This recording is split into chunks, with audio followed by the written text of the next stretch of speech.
Good morning students.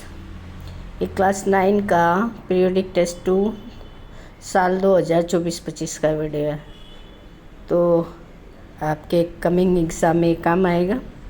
इसके लिए मेरी बस एक ही रिक्वेस्ट है, शेयर करो, सब्सक्राइब करो, लाइक करो, फॉलो करो, कमेंट करो। वीडियो कैसा लगा, कुछ और बेहतर चाहिए तो उसके बारे में लिखो।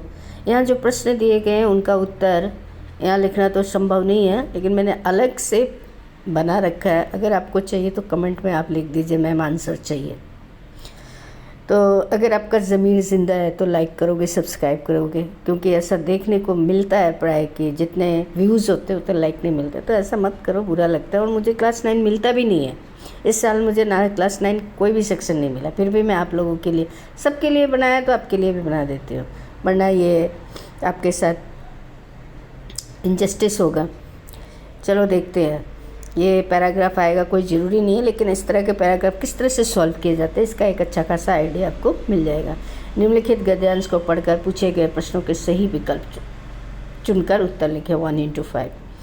वस्तुतः क्रोध एक नकारात्मक भाव है। इस तरह के नकारात्मक भावों से मनुष्य के रिश्तों में दरार पड़ जाती है। ये सच है कि क्रोध का प्रारंभ चाहे मूर्खता से ही क्यों न हुआ हो, पर इसका अंत पश्चाताप से होता है। हम सब जानते हुए भी इसे स्वयं को दूर नहीं रख पाते। यदि हम इस पर पूरा नियंत्रण नहीं कर सकते तो भी उसे रचनात्मक बनाकर इससे होने वाले बीमारियों और हानियों से तो बच सकते हैं। यदि किसी पर क्रोध आए तो उसी क्षण उस आदमी की हास्यपद तस्वीर मन में बना ले, या किसी चुटकुले का पात्र उसे बना दे, और पेन तथा डायरी लेकर कुछ भी लिखने बैठ जाइए।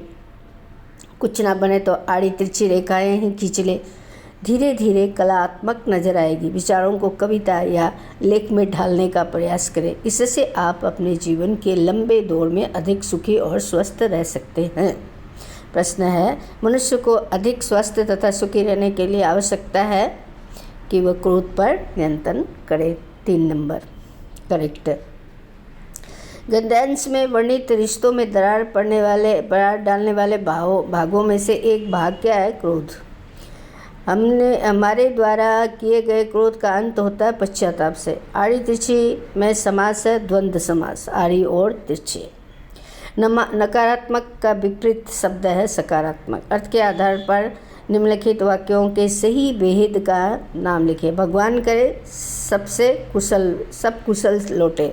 इच्छावाचक, यदि तुम परिश्रम करते तो सफल हो जाते। संकेतवाचक, आज गणित के अध्यापक ने कक्षा नहीं ली। निषेधवाचक, शायद प्रेम ने उसका काम किया हो। संदेहवाचक, संभवतः वह कल यहाँ से चला जाए। संदेहवाचक, शायद हो, यह संभवतः। इस तरह के वाक्य अगर प्रयोग हो, इस तरह के शब्द अगर प्रयोग होते हैं तो वह संदेहवाचक वाक्य की कैटेगरी में आते हैं।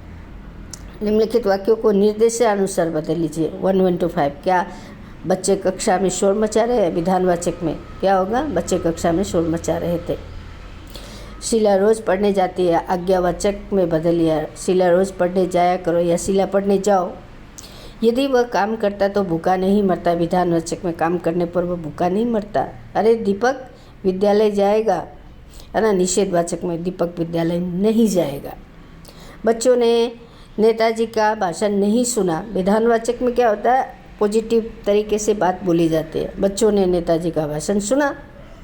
अब आते हैं अरहर और इन प्रश्नों की बात मैं कर रही थी। अगर इसके लिए आपको वीडियो चाहिए तो कमेंट में लिख देना मैम। PT2 के क्वेश्चन नंबर जो 2x3 मार्क्स के क्वेश्चन है उनका आंसर हमें बता दीजिए। अभी तो मैं वर्बली बता रही हूँ। अरहर और सनई के खेत कवि पंत जी को कैसे दिखाई देते हैं? तो सुमित्रा नंदन पंत को अरहर और सनई के खेत सोने की करघनी के समान दिखते हैं, क्योंकि उन पर सुनहरे रंग की बालियां लगी होती है जो उन्हें धरती के आभूषण की तरह लगते हैं। कविता ग्रामश्री में कवि ने बसंत ऋतु में चारों ओर फैली हरियाली और सुंदरता का चित्रण किया है। तो ये इसका उत्तर हो जाएगा। 2 नंबर उसके आधार पर हम लिखेंगे। दूसरा प्रश्न है, ग्रामश्री के आधार पर गंगा नदी के तटीय सौंदर्य का वर्णन अपने शब्दों में लिखो। ग्रामश्री कविता के आधार पर गंगा नदी के तटीय सौंदर्य का वर्णन, है ना, क्या है? कि कभी गंगा नदी की रेती सुंदर और सतरंगी है, जिस पर सूरज की किरणों से बनी टेढ़ी मेढ़ी रेखाएं सांपों की चाल जैसी दिखती है। अब आते हैं जिसे तुम घृणित समझते हो उसकी तरफ हाथ की नहीं पाँव की उंगलियों से इशारा करते। इस पंक्ति में निहित व्यंग्य को स्पष्ट कीजिए। तो ये पूरा का पूरा प्रेमचंद के जूते फटे जूते, ये पूरा एक व्यंग्यात्मक रचना, इसको लिखने वाले स्वयं प्रेमचंद ही है, या प्रेमचंद है या हरिशंकर परसाई, एक बार देख लेना, मुझे कन्फ्यूज़न है, हरिशंकर परसाई है शायद। तो ये 3 नंबर है, जिसे तुम घृणित समझते हो। तो क्या होगा, उपयुक्त पंक्तियों का भाव ये है कि लोगों या चीज़ों को आप घृणित या तुच्छ समझते, उन्हें सीधे हाथ से इशारा करने के बजाय पैरों की उंगली से इशारा करना अधिक अपमानजनक और तुच्छ यानी नीचा माना जाता है। इसका मतलब है कि आप उन बुराइयों को इतना नीचा मानते हैं कि उनसे संघर्ष करते हैं, उन्हें ठोकर मार रहे हैं या उन्हें पैरों तले कुचल रहे हैं। तो इसका ये आंसर होगा। प्रस्तुत रचना गद्य की कौन सी विधा है? व्यंग्य निबंध है। रचनाकार का नाम क्या? हरिशंकर परसाई होगा, मैंने गलत दे दिया, ठीक है। क्या देखकर लेखक सोच में पड़ गए? प्रेमचंद जी के फटे जूते, है ना। इस आदमी की अलग अलग पोशाक नहीं होगी। इस कथन द्वारा लेखक प्रेमचंद की किस विशेषता को बताना चाहते हैं? उनके सरल जीवन जीने वाले स्वभाव को बताना चाहते हैं। पोशाकें बदलने के गुण से क्या अभिप्राय है? परिस्थिति के अनुसार अपने को प्रस्तुत करना। जैसे हमारे मोदी जी जब कोई इवेंट का कार्यक्रम होता है तो ड्रेस बदल लेते हैं। तो ये क्या है? परिस्थिति के अनुरूप अपने को प्रस्तुत करना, ठीक है। निम्नलिखित प्रश्नों के किन्हीं 2 प्रश्नों के उत्तर लीजिए। यहाँ 4x2 है, ये गलत दिया हुआ है। 4x2 होना चाहिए, मतलब 3 में से 2 करो। किन्हीं 2 के, तो 2 करना है, तो 4 नंबर का आंसर है, ठीक है। या फिर ऐसे कर लो, 4 नंबर का ही आंसर है।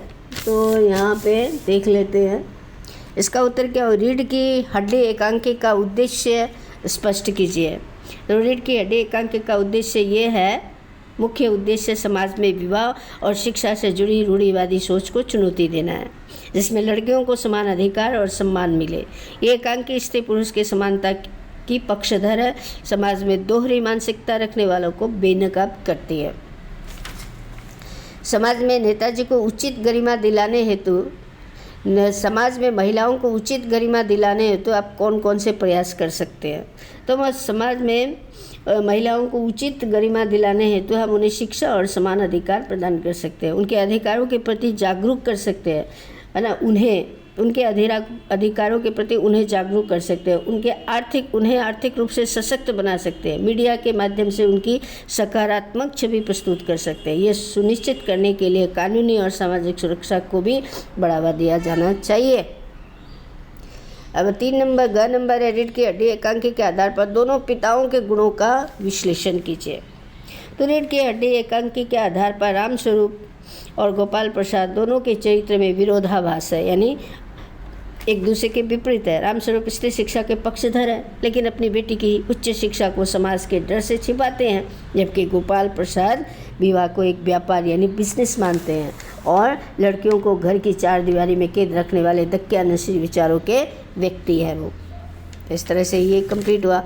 विद्यालय की पुस्तक प्रदर्शनी में आने के लिए विद्यार्थियों को आमंत्रित करते हुए सूचना तैयार कीजिए। सूचना कैसे तैयार की जाती है बुक में देख लेना। एक कैटेगरी बनाना, एक ब्लॉक बनाना, उसमें सब कुछ लिखना होगा, डेट लिखना होगा। किस तरह से लिखते हैं किताब में इसका नमूना दिया होगा।